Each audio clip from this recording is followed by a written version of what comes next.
The Dance of Knives Rogue is so back in Season 10, and I can't believe it, we're actually here, and it's one of the top builds, too. What's pretty interesting this season is that instead of it being just physical-based like it has been, and alt-based, which I do have an alt on my bar, but you're not necessarily supposed to use that, but instead of being physical-based, it does some physical damage, but most of it, like the majority of this build, comes from Poison Imbuement and Poison Trap that are procced from your Dance of Knives daggers. It's kind of sweet. So let's get into how this works. So as a brief rundown of like what's actually going on here, how the damage is dealt, instead of just relying on this damage here, you're doing a lot more of things because of bursting venoms gives your poison imbuement a chance to throw a poison trap, which happens very frequently. And then contamination makes them burst immediately and do more damage. And then in addition to the more damage that they do, there's a couple other, like, you can use these uniques. You don't need these uniques right away. You can use the physical build to get up to about tier 2, and then tier 3 and 4 is about when you start needing like all of these aspects and the uniques to start really killing stuff, because you still fold like a wet paper towel. But while we're already doing a ton of poison damage with poison traps, and I'll show you what that looks like. Actually, we'll show you that now, and then I'll show you why we need Icarus and or Icarus and Scoundrels. So first things first, like how this works is you just make sure you have poison imbuement on, and then you just hold this button down. You just spin, and that's it.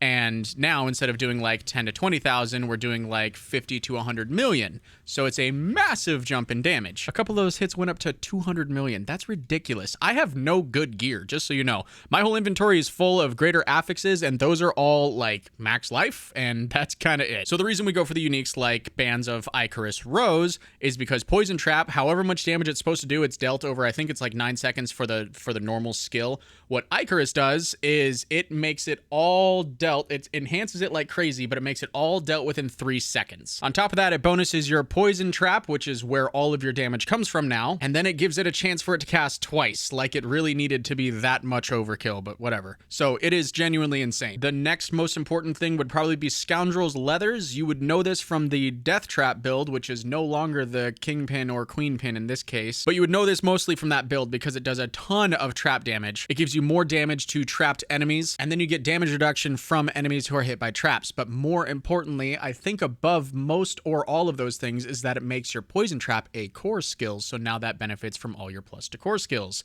This is not the end game variant, and I don't have any mythics or anything like that, but we're comfortably in tier 4. But as you progress, and I believe you're probably going to go for Starless because it has attack speed and skills on it. So as you gain more skills, your damage is going to multiply like absolute crazy. But hands down, out of everything that you're using, a lot of these things are just like supporting benefits and stuff like that. Umbrus is really important because it auto casts your Dark Shroud. I don't have it on my bar because of Umbrus, but you can have it on your bar if you want to. I still don't know why I'm using Shadow Clone, if I'm being honest. I need to get rid of this. Anyway, the 4 major components to this. In reality, the 2 major components to this to get you at least into tier 3 would be Bursting Venoms and Contamination. Those are really the only 2 things that you need. And then you can pretty much farm your way into tier 4 relatively easily. Well, I don't even have greater affixes on either of these, and they were terrible rolls on both of them, but you need Bands and you need Scoundrels, and that essentially completes the whole build this season. It's kind of crazy. One more part about this build that I'm recording later, because I forgot to do this when I was talking about the rest of the gear, is the aspect of True Sight. This makes it so that you deal increased critical strike damage for enemies that are marked by Inner Sight, and then when Inner Sight is active, you do a ton of damage, like as just a general bonus.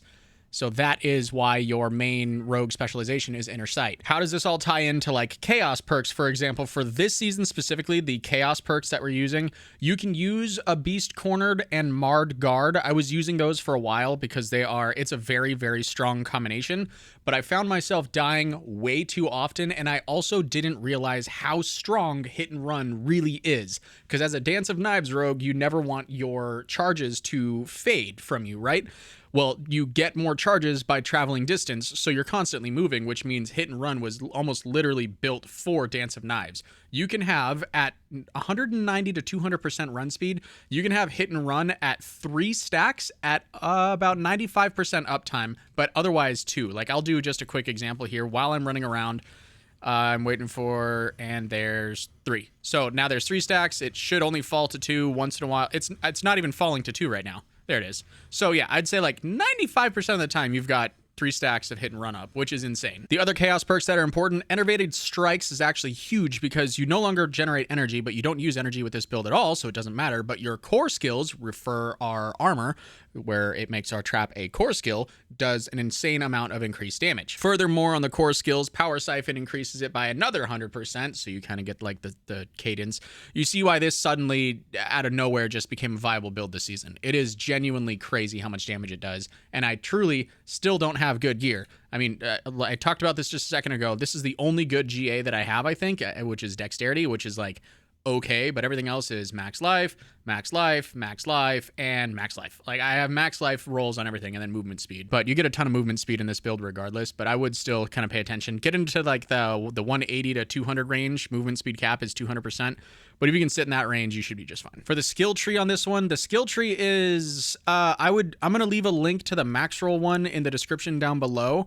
I'll just show you what I'm using in the skill tree. I'll go over just a couple of like the important things, but I'll skip over some of like the non-important things. For example, 95 or 100% of rogue builds don't use a basic, so that one doesn't matter at all. The second part of the skill tree is simply for damage reduction and then a little bit of healing when you crit things. The third part, you no longer have to max out Dance of Knives because, again, almost none of your damage comes from this. There is a physical component, I guess, but none of your damage really comes from this. It's all from Poison Trap, so you just need 1 point into this. And then obviously we want to slow people with Dance of Knives, so Disciplined is the right move there.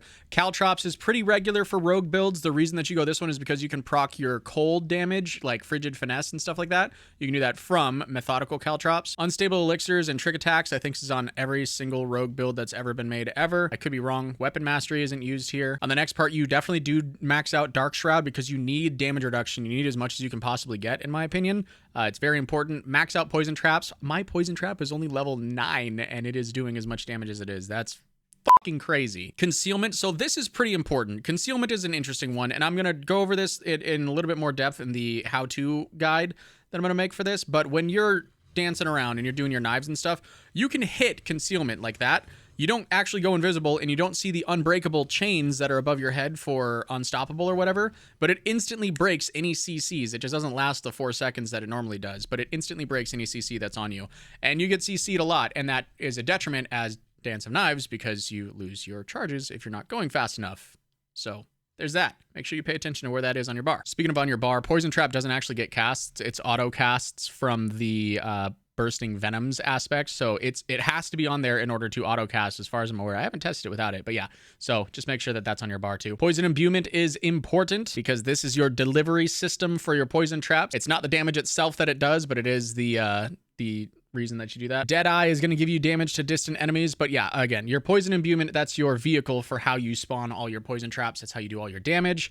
You don't need anything else as part of Poison Imbuement because none of it matters. You do use Alchemical, you do use Deadly Venom, and you do use Debilitating. And then this is what I was talking about earlier, Frigid Finesse. This is procced by a couple of things, but more importantly, like when you're on bosses, the Caltrops is going to increase the damage that you deal to whatever enemies that you're fighting. Like a boss, for example, this is the only time that you ever use Caltrops, but it also helps proc Frigid Finesse if you haven't already. On the ultimate portion of the skill tree, I have like 4 wasted skill points right here. Again, you don't use Shadow Clone for this. You can kind of put, there's a bunch of flex points in this build, I feel like, but you can put these wherever you want. Alchemist's Fortune, Innervation, and Second Wind, so these are pretty cool. The Second Wind part doesn't make a whole hell of a lot of sense because you're not really spending energy to generate a barrier, but we have it on there because one of the guides called for it. And I genuinely don't know where else to put points, so here we are. Now, the key passive is interesting because I'm used to momentum being like the #1 thing for pretty much every rogue, or at least, Dance of Knives, and I think Death Trap uses a momentum too, but this one uses exposure. So if you read the bottom line on this one, it enhances your trap damage 10% and it stacks up to 10 times, so it gives you 100% more damage, which is actually kind of insane because your lucky hit chance is already decently high because lucky hit chance is your vehicle to spawn poison traps. So exposure actually works extremely well with this build, and you don't need the run speed that comes from momentum. Now, the Paragon board is a little interesting. I'm going to make this super big so we can see it all and not my dumb little face that's down here in the corner. But the key parts that I'm going to go over is just the glyphs for each page and why you need each one of them. This part's going to be pretty brief. Just like I said, refer to your favorite guide or whoever you care about on the internet that posts their actual like Paragon builds. I only use the ones from either max roll and mobilytics. Those are the two that I see the most and use the most. But starting out, we are using ambush because that's going to give us direct damage to our trapped enemies, and trap damage, and enemies affected by our traps take more damage. So basically, your traps do damage and then they do more damage. So damage, yay. The second one going up is Headhunter. That's damage to elites, and that one's kind of, this is the only interesting one. I question this here and there. To the left of that, we have Canny, which is going to give you non-physical damage, and notice that none of my glyphs, except for one, are level 46, because you don't need them to be when you go up to tier 4. It's kind of crazy. And I haven't grinded them out. I haven't ground them out. I haven't done the grind to level them all to 46 yet. To the north of the second board, we have Versatility. This one is huge because it does your core damage and your normal damage. So you're kind of double dipping here in increased damage for your poison trap, since that is a core skill, remember. And then to the left of that, my favorite one, I don't know why I didn't max this one out first, but this is all trap damage essentially, but this is snare. But anywho, like most things in this game, you can really do this however you want to. I just followed a guide to build the Paragon. You can get a much better explanation from this on the internet or in the comment section down below. Ask me a question if you have any. But without further ado, I'm going to do a tier 4 pit. I'm going to remove my face from it so you can see the full run of like how this build just kind of cleans house and goes through things. We'll run that and then we'll talk about it afterwards. Let's take a look.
Wait, that's like 2.5 minutes. That's insane. And I didn't die that time, so take that, Dance of Knives Rogue. But yeah, that about summarizes everything that you need to know for this build and how to make it good and playable and all that. I'll have a full like mechanical build guide, which probably won't be very long. This build is very easy to play.